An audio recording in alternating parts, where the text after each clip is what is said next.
Bonjour tout le monde, aujourd'hui nous allons parler de Prez. Oui, c'est ainsi que Billie Holiday a surnommé Lester Young, son ami. Lester Young est né au Mississippi dans la ville de Woodville. Il vient d'une famille de musiciens. D'ailleurs, sa famille jouait sous le nom de The Young Family Band. Il se produisait dans des carnavals dans le sud-ouest des États-Unis. Il a appris le saxophone dès l'âge de 10 ans et plus tard il ajoutera la clarinette.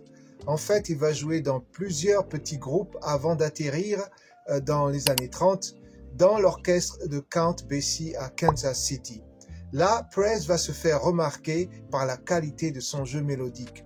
Sa façon de jouer était décontractée et son style direct et sophistiqué. Il aimait pencher le saxophone quand il jouait.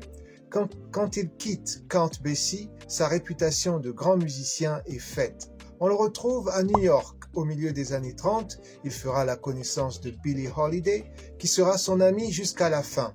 Il va changer plusieurs fois de groupe de musique, mais il faut citer les noms de ceux avec qui il a joué, entre autres Nat King Cole, Charlie Parker, Kenny Clarke et même Oscar Peterson. Son style avec de grandes envolées lyriques était plein d'imagination. J'adore les morceaux lents de lui, par exemple These Foolish Things, Summertime et Fine and Mellow. D'ailleurs, je vous invite à suivre Fine and Mellow dans une émission de CBS appelée The Sound of Jazz que vous pouvez retrouver sur YouTube. Lester Young était un original. Il aimait le style Porcupine Hat et surnommé les joueurs de basse The Deep Sea Divers. C'est à New York, à son retour d'une série de concerts à Paris en mars 1959, que Lester Young va être hospitalisé d'urgence et succomber à sa maladie.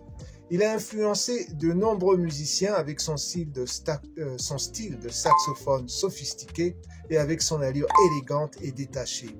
Prez était vraiment le président du jazz. Le bassiste et compositeur Charles Mingus va lui rendre hommage avec une chanson qui s'appelle Goodbye Porcupine Hat.